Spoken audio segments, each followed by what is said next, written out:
Naturel, bonjour et merci pour ce rendez-vous de tous les samedis Cultura. Nous sommes ensemble avec vous sur le plateau de l'émission, sur le plateau de Cultura, Jean-Blaise Bilombo Samba qui nous arrive avec L'homme indépendant, palabre, poème, un recueil de poèmes, il faut dire, paru donc aux éditions L'Harmattan, dans la collection Poètes des 5 continents. Et avec Jean-Blaise Bilombo Samba, nous allons essayer d'échanger autour il faut dire, de l'homme indépendant. Jean-Blaise Bilombo Samba, bonjour. Bonjour. Merci de répondre à l'invitation de Cultura pour échanger avec vous autour de l'homme indépendant. Mais Jean-Blaise ne vient pas seul sur le plateau de Cultura. Il est accompagné d'un grand comédien, Gistan Matingu, qu'on ne présente plus. Et Gistan Matingu est avec nous. Bonjour Gistan. Bonjour. Merci d'accompagner donc le grand poète Jean-Blaise Bilombo Samba. Et naturellement, vous êtes là pour nous offrir ce partage des textes de Jean-Blaise Bilombo Samba. L'homme indépendant, palabre, poème. Alors, il faut dire justement que Jean-Blaise Bilombo Samba est auteur de témoignages parus aux éditions G. Oswald en 1976, Hors la nuit, Paris, L'Harmattan, 1993, collection Poètes des 5 continents, Élégie libertaire, Brazzaville, Lemba, 2003, Brûleur d'ombre, Brazzaville, non, il faut dire Paris, L'Harmattan, 2003, collection Poètes des 5 continents. Et aujourd'hui, nous parlons de l'homme indépendant qui également paraît dans le même, il faut dire dans la même collection, Poètes des 5 continents, comme quoi il y a cette constance, n'est-ce pas, qui s'est installée avec Jean-Blaise Bilombo Samba dans cette collection de Poètes des 5 continents.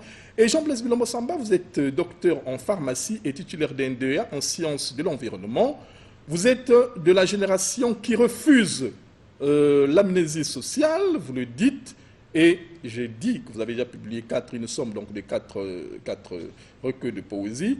Et vous êtes primé ou récipiendaire du prix Mokonda, conjointement avec le poète Maxime Debeka.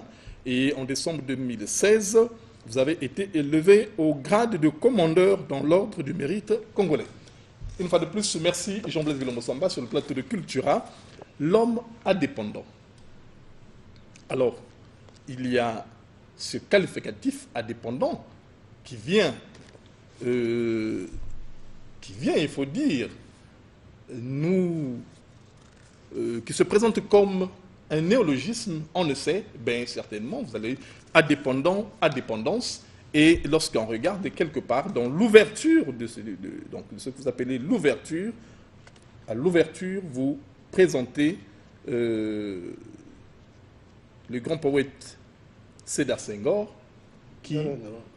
Aimé Césaire. Aimé Césaire, oui, il y a Aimé Césaire à l'ouverture, mais en fait, je voulais juste faire ce rapprochement de indépendant avec donc Aimé Césaire qui nous donne en fait la quintessence, mais je vous donne cette latitude de nous dire un mot de indépendant, indépendance, Jean-Blaise Bilombo Samba. L'homme indépendant. Qu'est-ce qu'il faut entendre par l'homme indépendant? Justement, la citation d'Aimé Césaire dit en substance, parce que c'est Césaire qui construit le néologisme indépendance. Oui. Et la dépendance pour Aimé Césaire, c'est le refus de toute, mais dans la manière la plus radicale, de toute forme d'exploitation de l'homme par l'homme. La manière la plus radicale possible. Et il estime que le mot indépendant n'est plus suffisant, et c'est le mot indépendant avec un A privatif. Et moi, je suis parti de cette indépendance pour fonder, former, tirer le qualificatif indépendant. Voilà. Y aurait-il une distance entre indépendant et indépendant? Indépendance et indépendant? Oui, on peut dire que l'indépendance est un phénomène social de manière générale, qui concerne donc l'ensemble de la société, l'ensemble de la cité, et dont nous partageons un certain nombre de valeurs, de motivations, de leviers moraux et éthiques et pour lesquels nous agissons. Mais la dépendance devient d'une certaine manière quelque chose de beaucoup plus intériorisé. C'est-à-dire que quelqu'un d'indépendant, c'est quelqu'un qui ne se courbe plus n'importe comment, qui a le sens du refus, de l'insoumission, et qui a aussi le respect d'autrui dans une altérité d'équité la plus probable possible. Voilà. L'homme indépendant, il faut dire, donc désormais, il faut l'entendre comme, n'est-ce pas, ce combat perpétuel contre toutes les formes d'exploitation, vous venez de le mentionner, n'est-ce pas, en convoquant Aimé Césaire, une fois de plus, absolument, une manière de dire non à toute forme d'enfermement, vous l'avez dit, et d'obscurantisme à la condition humaine. Exact. N'est-ce pas? Ben, alors, et ce qui touche davantage dans ce recueil, Jean-Blaise Bilombo Samba, c'est l'architecture, n'est-ce pas, que vous nous apportez dans ce recueil. Cette structuration, il faut dire intelligemment composée, et en comprenant que c'est du Jean-Blaise Bilombo Samba. Ah, quelle approche poétique dans cette construction, il faut dire, de... L'approche, elle est d'abord, comme vous avez dit, architecturale. Oui. C'est-à-dire que j'aime bien la composition de manière générale. Oui. Je me suis retrouvé avec une douzaine de palabres. Il était possible de les étaler là de 1 à 12. Mais j'ai préféré les séquencer en 3 actes. En 3 actes. Et donc, il y a un acte d'entrée, il y a un acte de développement et il y a un acte de chute. Oui. Voilà. Et donc, ça donne 3 palabres dans le premier acte, 3 palabres dans le dernier acte et 6 palabres dans le deuxième acte. Et ce qui nous donne une figure mathématique, on dit la figure de Gauss, c'est-à-dire du verre inversé. Vous avez une montée, un plateau et une chute. Donc ça respecte en même temps la logique, la rationalité aristotélicienne. Hein. Donc depuis Aristote, les 3 temps sont connus, qu'on retrouve au théâtre, qu'on retrouve dans la construction scénaristique, la logique de structuration d'un roman, d'une écriture qui fondamentalement porte un récit. Naturellement, il faut une entrée, il faut un développement, il faut une chute.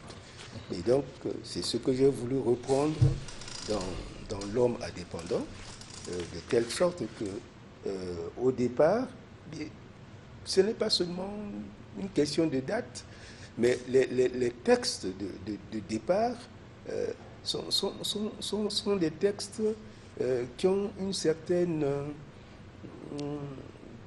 pas une plénitude, mais une certaine manière de se comprendre qui n'est pas minorée, mais qui n'est pas encore la grande flamme. C'est une étincelle. Et puis nous rentrons dans l'acte 2 où nous avons un certain nombre de questions plus polémiques, plus substantielles en termes éthiques. Et quand nous rentrons dans l'acte 3, nous allons vers une pensée un peu plus critique par rapport à soi-même, un refus de continuer à être dogmatique. Bon, on réinterroge ses certitudes pour dire, bon, peut-être qu'on est trop resté colérique et qu'il faut être plus tolérant. Et on cherche une harmonie d'apaisement pour pouvoir, en quelque sorte, sortir de la scène, se reposer. Voilà. Jean-Blaise Bilombo Samba, il faut dire que finalement, cette structuration que nous venons de mentionner répond également, il faut dire essentiellement, à 3 questions que vous nous présentez, 3 questions fondamentales que vous nous présentez dans l'introduction, pour ne pas reprendre l'intitulé de votre dire, n'est-ce pas, introductif, conscience de palabreur. Et là, on comprend. Là, ce qu'on pourrait dire déjà, c'est que bon, quand je dis conscience de palabreur, je le prends comme titre, Oui. Ça veut dire que c'est un clin d'œil à conscience de tracteur, de Sonny Laboutancy, Ah oui. hein, qui est une pièce que j'ai eu, comment on pourrait dire, l'avantage, l'opportunité de voir présenter à Daniel Sorano au Sénégal. Et c'est par Tola Kukui, qui est un grand metteur en scène béninois. Et ça m'avait frappé, j'avais pourtant lu le texte, mais je ne l'avais pas saisi de la manière dont il était donné sur cette scène. Et Sonny, dans cette pièce, est sur un régime presque sur le mode fantastique. Parce que aujourd'hui, on parle des questions d'environnement, mais les questions climatiques sont au cœur de conscience de tracteur, hein, de conscience du tracteur. Et Sonny construit même un néologisme, comment on pourrait dire, qui alerte la communauté nationale et internationale sur les périls climatiques si on y prend garde. Hein. Et donc, je me suis dit, bon, oui, cette position qu'il prend, ce tracteur, mais qui est une conscience en soi et qui refuse d'aller déboiser des arbres, qui refuse d'aller déboiser une forêt, etc. C'est une interpellation fondamentale. Et donc, conscience de palabreur, puisque chaque poème est une palabre. Donc, je les ai comptés, de la palabre 1 à la palabre 12. C'est ce qui donne le sous. Au lieu de dire que ce sont des poèmes, j'ai dit non, ce sont des palabres poèmes. Et lorsque je vous lis donc dans Conscience de palabreur, à la page 14, vous nous apportez une lumière sur votre entendement, n'est-ce pas, de palabre. Et je vous cite Jean-Blaise Bilombo Samba. Quand je parle de palabre, je me réfère à la compréhension qu'ont les bantous de ce terme. La palabre est une modalité de forum où s'inscrivent des voix porteuses de questions, d'émotions, dans une dialectique d'élucidation d'une problématique sociale, culturelle et en tous les cas existentielle. Et naturellement, fin de citation, je m'arrête là, Jean-Blaise Bilombo Samba. Naturellement, tout à l'heure, je parlais de 3 questions fondamentales que vous posez dans cette introduction. Et là, la première, essentiellement, revient à la question citoyenne. Et on sait que vous avez mené pendant longtemps ce combat citoyen et civique. Oui, mais c'est simplement que je suis un enfant de la République. C'est-à-dire qu'il est difficile d'être congolais, c'est-à-dire un enfant de la République qui a épousé les grands moments. J'ai passé la soixantaine, donc qui a épousé les grands moments de respiration sociale de la République, de soubresauts, etc., sans s'être construit comme citoyen. Ce n'est pas possible. Je suis un ancien de Savorgnan, où à la fin de mon équipée lycéenne, j'ai occupé le poste de présidence de l'UGEC, de l'Union générale des élèves et étudiants congolais, section Libération, donc section Savorgnan de Brazza. Et donc à partir de là, je suis un militant de base de ce moment-là, et dont la construction de la conscience ne s'est pas démentie tout au long des 50 ans qui ont suivi. Voilà. Voilà. Alors, tout à l'heure, j'ai justifié la présence de Gustan Matingou, n'est-ce pas, par le fait qu'il va nous livrer des extraits de cette somme politique qui est l'homme indépendant. Alors, Gustan Matingou, quel est le premier extrait que vous avez choisi pour... C'est la palabre 1. Il va faire un extrait de la palabre 1. Voilà, alors, palabre 1, et nous y sommes. Mouela 22. Et maintenant, que de mes mots émerge en fleurs la mort de la mort qui sévit.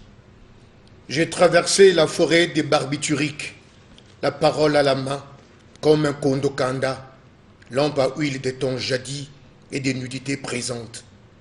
J'ai traversé les ruisseaux aux crocodiles, le verbe sur les épaules pour effrayer les clapotements insolites. J'ai traversé les lunes artificielles, les poèmes insoumis aux lèvres, poèmes insoumis, insatiables, pour dire le soleil sans fin en promesse d'émeraude. Ah, la parole à la main, le verbe sur les épaules, le poème insoumis, insatiable, exalte le parfum des paris d'émancipation, plus excitant que celui de la citronnelle, arôme qui tourne le dos à la peur et bouscule la balance des bassesses, arôme du jardin des paraboles d'où émergera en fleurs la mort de la mort qui sévit. Merci Gustan Matingou. C'est pathétique cet extrait, Jean-Blaise Dombo-Samba. Ben là, je suis lycéen. C'est un poème qui date de 1973, qui m'a pris un assez long moment à fixer dans ses limites finales sur 2-3 ans. Et donc, à ce moment-là, nous sommes au lendemain de tous les soubresauts de 72, mais qui ont leur articulation depuis 71, la grande grève du lycée Savorgnan de Brazza et des lycées de la République en novembre 71. Et toute cette onde de choc vient en quelque sorte se clore autour de nos frères qui se retrouvent, lycéens qui se retrouvent au procès de 73, qui sont des jeunes gens qui sont en terminale, qui malgré tout doivent faire le bac. Et grâce à la magnanimité du président Marien Ngouabi à ce moment-là, au lendemain de leur condamnation au procès, bon, on les sort de tôle pour dire bon, ils peuvent repartir au lycée pour pouvoir faire leur bac et puis se réajuster avec l'avenir. Et donc cette période a été une période difficile à vivre pour les élèves que nous étions, parce que les choses qui nous tombaient sur la tête, nous n'en comprenions pas toujours ni le sens, ni la profondeur du danger, et parce qu'il y a malgré tout une certaine innocence, une certaine... non, c'était... Et finalement, le refus de la mort qui vit, puisque nous avons connu un certain nombre de jeunes gens qui ont perdu la vie, etc. Et donc ce refus-là, c'est ce qui se traduit un peu dans ce texte. C'est des textes, en fait, de contexte, hein, de textes de situation. Oui. Mais on écrit qu'en étant, qu'en faisant corps avec le monde. Naturellement. Ouais. Parce qu'on est dans le monde, on n'est pas hors du monde. Et à partir de ce moment-là, l'écriture gratuite qui parle de libellules pendant que il y a des gens qui sont partis, c'est difficile. Oui. Donc, et il y a, lorsqu'on lit naturellement ce texte entre les lignes, il y a ce sentiment, n'est-ce pas, d'une soif de justice. Ah oui, mais je crois que ça, je crois qu'il n'existe aucun Congolais qui n'ait pas soif de justice. De quelque communauté de civilisation qu'il soit, il n'existe pas de citoyen congolais qui n'ait soif de justice. Et je crois que c'est le sentiment que nous partageons le plus. Oui. Et avec un peu de justice, je crois que et la en fait, paix ce serait qui davantage rejoint naturellement le titre de indépendant, en fait, pour ne pas dire le qualificatif d'indépendant, de la dépendance, il y a il y a ce besoin, cette soif, cette quête, pour ne pas parler de conquête même. De toutes les façons, c'est la quête de toute une vie. Ça ne s'arrête pas, puisque malgré tout, nous sommes dans un système marchand de manière générale et qui vient perturber la relation sociale harmonieuse qu'il peut y avoir entre les familles, dans les quartiers, entre les villes, etc., entre les communautés. Et cette relation marchande, donc cet accès à la richesse, pendant certains y vont, il y en a qui n'y vont pas, etc., bon, fait que, effectivement, le besoin de justice, le besoin d'équité, et pour ne pas dire d'égalité. D'égalité, de liberté. Et de liberté, c'est-à-dire en réalité la liberté, c'est pour prendre, c'est le levier de l'initiative. La liberté, c'est le levier de toute initiative. Initiative d'association, initiative de réunion, initiative de penser à une vision commune, à une lumière d'ensemble, etc. Oui, la liberté, c'est le levier de l'initiative. Et l'égalité, c'est le résultat de cette initiative. C'est le but. Mais la liberté, il faut se saisir soi-même, mais ce n'est pas tout, ce n'est jamais aussi facile. Mais bon, les lycéens que nous étions, nous avions, oui, il faut le dire, Voilà. beaucoup. Et Jean-Blaise Villomassamba, il faut dire que ce besoin, cette soif de liberté, cette soif de quitter, ne s'installe pas ou ne s'inscrit pas seulement dans l'univers congolais. Sinon, c'est au-delà, pour ne pas dire au niveau même continental. Vous arrivez jusqu'à un niveau continental. Oui, mais bon, moi j'ai la chance sortez, n'est-ce pas, des frontières, d'être sorti du pays et d'avoir fait mes humanités, le reste de mes études universitaires au Sénégal, donc dans le pays du président Senghor, à l'université Cheikh Anta Diop. Et naturellement, je vous assure que quand vous arrivez au Sénégal, à ce moment-là, vous vous réconciliez avec la notion d'africanité. Vous êtes un Africain. Moi, je n'ai pas quitté Brazzaville pour aller à Paris ou à New York ou en Russie. Non. Moi, j'ai quitté Brazzaville pour aller à Dakar. C'est un autre pays africain. De la manière dont on vous reçoit, la teranga n'est pas un vain mot. Et la simplicité des gens, je vous assure, c'est terrible. Et ça vous réconcilie avec vous-même et ça vous ramène à davantage d'humilité et à comprendre ce qu'est la force d'une altérité, c'est-à-dire le respect d'une relation partagée avec l'autre, fut-il sénégalais, fut-il wolof, pendant qu'on est soi-même d'une communauté de civilisation du Congo-Brazzaville. Oui, c'est fantastique. Et vous prenez un bus et vous y rencontrez un de vos profs. Mais vous vous rendez compte que les gens sont d'une simplicité. Ce n'est pas parce que, bon... parce que ici, le MAPK, c'est la forfanterie la plus facile, rapidement. Non. Là-bas, vous apprenez que la simplicité, l'humilité, être à l'écoute de l'autre, ce sont des valeurs fondamentales de construction de soi. Et à ce moment-là, soi-même, on devient africain et on commence à penser, parce qu'on a lu Cheikh Anta Diop, la première fois que j'ai lu Théophile Obenga, c'est à Dakar. Et donc, cette même vision, vous la sentez qui fait le pari continental qu'on ne peut pas se développer par rapport à un seul pays. Bon, vous le comprenez beaucoup mieux. De toutes les façons, vous êtes dans une université, celle de Dakar, chez Anta Diop, qui est un creuset de toute l'Afrique de l'Ouest.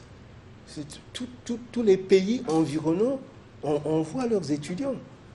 Et quand les Congolais, nous arrivons là-bas, avec mon frère, le professeur moyen, la promotion de Purouins et beaucoup d'autres, vous remarquerez que tous ceux qui sont revenus de Dakar, de manière générale, sont des gens de très grande simplicité, de contact facile. Et cela, c'est l'impact culturel d'être dans l'univers dakarois, sénégalais, parce que c'est aussi un univers cosmopolite. Hein. Oui. C'est une ville, une grande ville. Et donc, vous avez une grande ouverture d'esprit. Une grande ouverture d'esprit. Oui. Et ça c'est un acquis laissé par le président Senghor. Merci Jean-Blaise Bilombo Samba.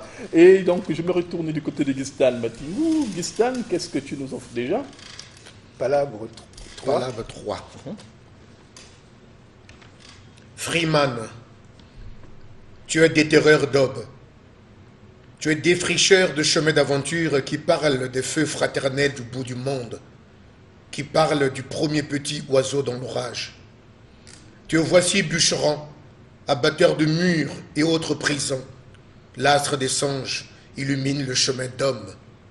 Ô signe d'éclaircie, ô semaille solaire, ô oiseau d'étoiles, oiseau d'aurore, un mouvement de vie traverse à tire-d'aile la séculaire nuit de larmes.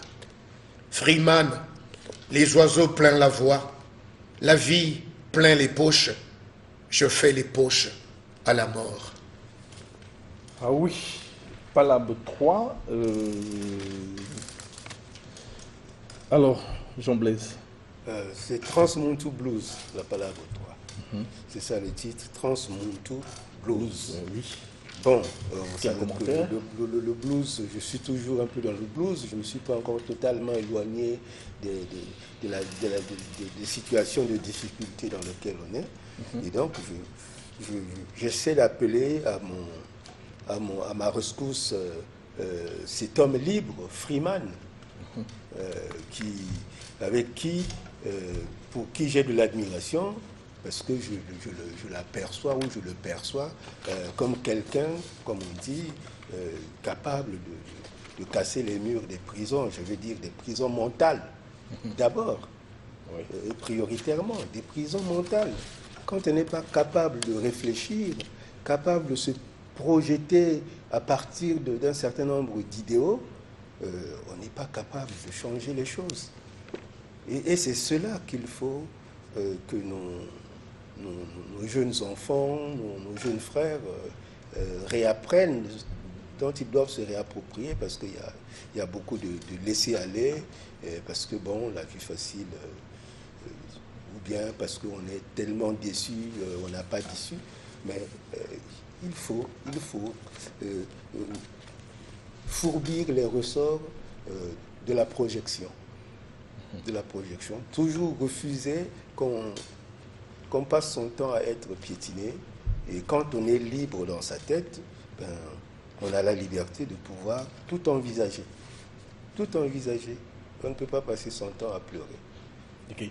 Merci, amis culturels. Nous sommes sur le plateau de Cultura avec Jean-Blaise Bilombo Samba, poète devant l'éternel, grand poète devant l'éternel, il faut le dire, qui nous arrive avec L'homme indépendant, palabre poème, paru chez l'Harmattan dans la collection Poète des 5 continents. Et pour votre gouverne, Jean-Blaise Bilombo Samba est auteur de témoignages paru en 1976 chez G. Oswald, Or la nuit, Paris, l'Harmattan, 1993, collection Poète des 5 continents, Élégie libertaire, Brazzaville, édition Lemba, 2003, Brûleur d'ombre, Paris, l'Harmattan, 2003, collection des 5 continents.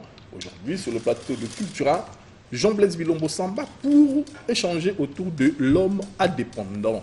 Alors, Jean-Blaise, il faut dire qu'entre les lignes, lorsqu'on lit l'homme indépendant, il transpire également cette question, sinon ce binôme éthique, esthétique, sinon esthétique, éthique. Et lorsqu'on vous écoute, déjà votre dire poétique, votre dire sur ce plateau, nous laisse convaincre que Jean-Blaise, vous êtes fondamentalement installé dans cette question d'éthique esthétique. On essaie de comprendre pourquoi, si chez nous c'est davantage le tam-tam qui est prédominant, ailleurs c'est peut-être le balafon, la kora, etc. Et donc, voilà. Donc, il y a des nuances dans la rythmique dont on s'approprie Et donc, au plan esthétique, naturellement, on s'est enrichi de beaucoup de nuances, de beaucoup de tonalités nouvelles. Et donc, on n'est plus tout à fait le même, on devient un métis, un créole. Il n'y a rien à faire, on n'est plus le copulaire. On ne tient pas à l'identique de tel qu'on est parti. Ça, c'est la dimension, j'allais dire, esthétique. Mais la dimension éthique, c'est qu'aussi, entre-temps, comme j'ai dit tout à l'heure, on a rencontré les écrits de Cheikh Anta Diop, on a réapprofondi Aimé Césaire, on a assisté à des il n'y a pas de semaine sans 2 ou 3 conférences différentes à l'université de Dakar. Ce n'est pas possible. Hein? Et à Dakar en tant que tel, parce qu'il y a d'autres amphis, il y a d'autres forums dans la cité. Et donc, quand vous suivez tout ça, et quand vous rencontrez aussi les hommes de culture de l'Afrique de l'Ouest, vous êtes nécessairement vous êtes remis en question. Et donc, au plan éthique, il y a une acclimatation, il y a une alimentation, il y a des acquis qui vous permettent de devenir plus sobre, un peu plus courageux, parce que bon, vous avez rencontré le mythe de Lat Dior, donc ce n'est plus seulement etc. Donc voilà. Merci donc merci Jean-Blaise Bilombo Samba. Et voilà, une fois de plus, je vais me retourner du côté de Gistan Matingou pour la lecture d'un 3e extrait. Alors Gistan, qu'est-ce que... La palabre 5. Palabre 5. Atelier Muntu. Atelier Muntu, c'est quelle page, Gistan? 108. 108. 108 à Voilà. 109. Page 108. Dans l'atelier Muntu, un homme interroge sa force, son rêve, son orient de création. Un homme adossé au désir de présence et de postérité se saisit de serments et de songes, se saisit de règles et de truelles pour aller vers soi et contre soi, pour oser le pas de côté sur les côtes du temps ou naître à son élan. Dans l'atelier Muntu, l'homme, oh l'homme où croit l'aube comme un psaume, une parabole urgente amorçant le mouvement qui déplace les frontières de l'âme, les limites du sang, les bornes du temps, les digues du devoir d'exister. Dans l'atelier Muntu, l'homme se fout d'Afrique, son feu, ses rêves de jour prolongent la vie et ses transfusions de foudre. Aube, aube, aube comme une promesse, un pays ouvert aux utopies impartiales, vraie utopie de tolérance, utopie zébrée de séisme et de semences. Merci Gistan Matingou, une fois de plus. Jean-Blaise Bilombo Samba, Muntu, Atelier Muntu, comme une espérance en mouvement. Oui, tout à fait. Comme justement, tu sais que l'atelier est cet espace où on se construit. Où on se construit, où on construit sa force d'altérité. Parce que pour accepter l'autre, il faut le vouloir également. Et donc, oui, moi je pense que il y a chez nous, mais vous le trouvez aussi, vous avez le Mbongi dans le département du Poul, mais vous avez aussi au Lébé, je crois, au Lébé, dans la cuvette ouest. Et en réalité, avec les appellations diverses, vous avez des espaces où on permet de construire culturellement l'homme dans nos communautés de civilisation. Et je crois que c'est la même chose que nous avons dans les associations au niveau syncrétique, au niveau des villes. C'est la même chose que vous avez dans nos associations culturelles, littéraires, théâtrales, de danse. C'est la même chose aussi que vous avez dans les clubs politiques, etc. Et donc, quelque part où il y a le débat, l'échange, la délibération, Et donc, où on apprend à faire société. On apprend à faire Et société. pour reprendre un terme qui vous est cher, l'homme intégral, pour n'est-ce pas, c'est la conception de l'homme intégral. Mais l'homme, oui, l'homme Cette intégral. intégralité, finalement. Mais cette intégralité qui n'est pas, comment dire, une suffisance, non, mais un a priori de prendre de toutes parts tout ce qui peut participer à notre construction. Un vrai syncrétisme, disons alors. Ça Absolument. participe au syncrétisme. Absolument. Oui. Ouais. D'accord. Merci. Alors, pourquoi Atelier Muntu?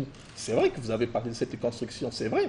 Et je sais que dans votre parcours, il y a eu Muntu, il y a eu Muntu New, il y a eu... Alors, en quoi n'est-ce pas, ce concept de Muntu vous préoccupe? Est-ce dans ce que vous avez, dans cette quête de la construction intégrale? C'est des concepts, c'est des constructions que nous partageons sur le continuum africain. Quand vous arrivez en Afrique du Sud, l'Ubuntu, c'est la même chose. C'est-à-dire que c'est comment faire société sur des valeurs. Et donc, ce n'est pas propre aux Congolais. Hein? Et ce n'est pas propre aux Africains. Vous allez retrouver ce désir de petits cercles de réflexion qui sont des cercles de partage d'informations, de partage de valeurs, de partage de vision du monde, de partage d'idéaux. Voilà. Et donc, oui, l'atelier Muntu, moi je pense fondamentalement que quelque part, quand nous quittons nos villages pour nous retrouver un peu presque transplantés en ville, et que finalement nous ne repartions pas, ou que nous ne repartions que pour aller, comment dire, détricoter les fondamentaux de nos villages, cela pose problème. Il faut arriver à reconstruire un dialogue permanent de manière à ce que nous évoluions, les villages aussi évoluent, mais n'oublie pas ce qui fait le fondement de leur intériorité, le fondement de leur valeur intrinsèque, le fondement de ce qui est la communauté de civilisation. Ok, merci. Alors, Jean-Blaise Bilomansama, cette interrogation si bien construite à la page 16 de Conscience de Palabreur, quel projet culturel d'existence et d'avenir m'a tenu si longtemps sur la brèche en guetteur de jour? Voilà toute l'interrogation. Ah oui, nous sommes des guetteurs du jour. Ah oui.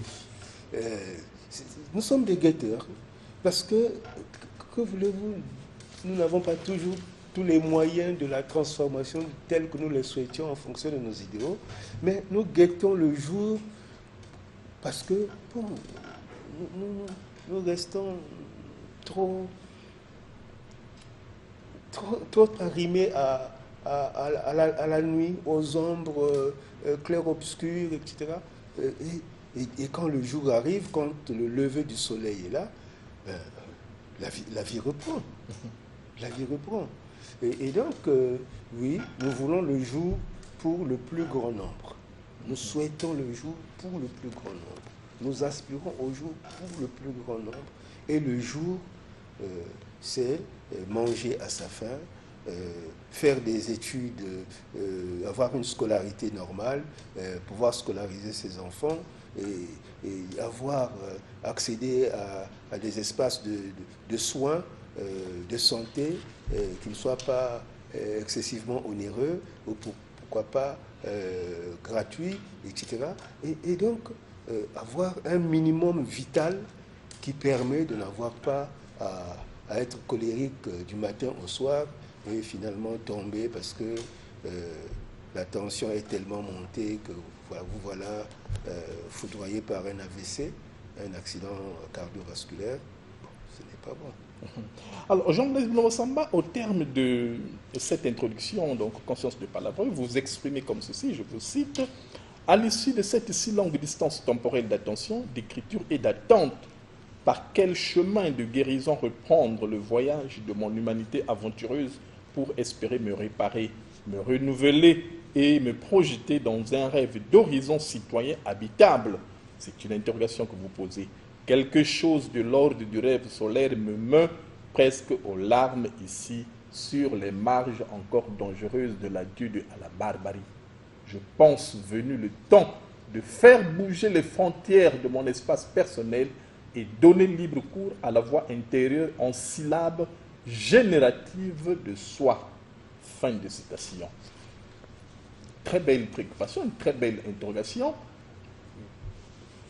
qui met un terme, n'est-ce pas, à un cycle, je sais, qui a commencé avec témoignage et qui, naturellement, vous le mentionnez si bien, prend fin avec l'homme indépendant.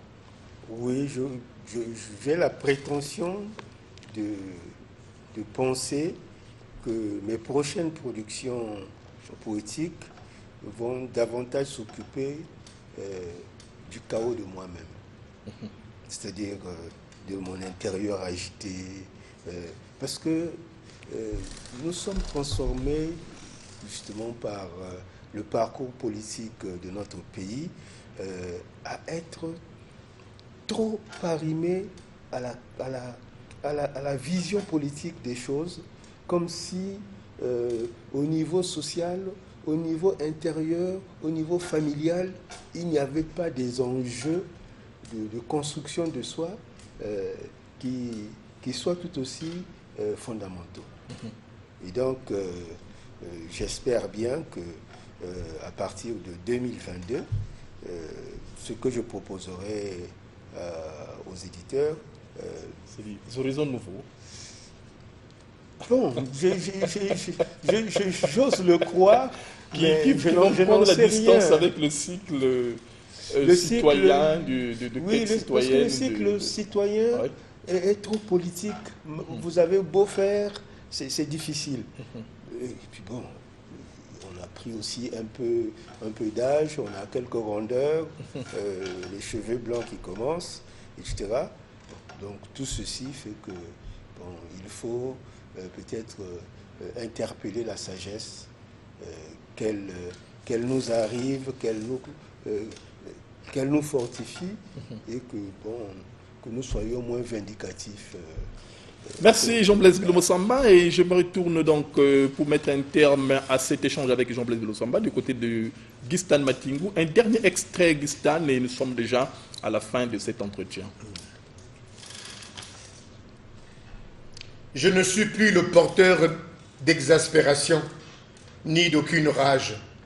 Je guéris chaque jour un peu plus, un peu moins, des accès de fièvre et de colère. Je pose ici les valises des haines aiguës et des frustrations fondeuses. Longtemps, j'ai manqué de ressources pour persévérer dans la soif de déchiffrer l'empreinte des sources. Que de temps aurais-je gagné à défricher aux aurores les chemins de la bonté? Tant d'infamie, tant d'injustice ont rabougri le ressort de nos raisons d'altérité. Ce pays, cette Afrique, saisie à la gorge par l'obscurité des slogans, comme des milliers d'enfants brûlent de les délivrer de ce désastre d'opacité. Longtemps j'ai cherché ce moment de la vie si particulier, ni immobile, ni accéléré, pour dire le monde sans injustice, afin que personne ne se perde dans le prisme des propagandes. Longtemps, trop longtemps, dans ma voix, 1000 voix et davantage sont demeurées confrontées au tohu-bohu des désastres et m'ont empêché d'entendre la fable musicienne du Forum des Fraternités. Merci Gistan Matingou pour cette très belle lecture. Et Jean-Blaise Bilombo-Samba, je dirais simplement que ce texte rejoint le dire de tout à l'heure, votre dire de tout à l'heure. Absolument. Qui, j'en appelle le Forum des Fraternités. Voilà, c'est ça. Voilà, c'est ça. Et nous y sommes. Et merci, donc je vous remercie, Jean-Blaise Bilombo-Samba, pour, n'est-ce pas, avoir répondu à l'invitation de Cultura. Amis culturels, nous sommes là au terme donc de notre entretien avec Jean-Blaise Bilombo-Samba. qui est arrivé sur le plateau de Cultura avec L'homme indépendant, palabre poème, paru aux éditions L'Harmattan dans la collection Poètes des 5 continents. Et je disais déjà tout au début que Jean-Blaise Bilombo Samba n'est pas à ses débuts, mais il faut dire c'est une cinquantaine d'années, n'est-ce pas, de parcours, de cheminement poétique, d'interrogation de soi. Il est auteur de témoignages, Hors la nuit, Élégie libertaire, Brûleur d'ombre, voilà, paru aux éditions L'Harmattan, Lemba, et aujourd'hui également, il revient avec L'Harmattan. Jean-Blaise Bilombo Samba, merci. Merci également. Voilà, bon pour ce nouvel horizon que vous allez donc scruter et que vous nous apporterez les fruits certainement les prochaines fois. Et à Guy Stan Matingou également, merci pour cette très belle lecture. Il faut dire, vous êtes un professionnel, un grand comédien de la place, sinon pas de la place, mais au niveau continental. Merci amis culturels, en tout cas, ainsi je prends date avec vous pour samedi prochain, 14 h. En tout cas, passez une très belle journée dans vos foyers respectifs. À très bientôt.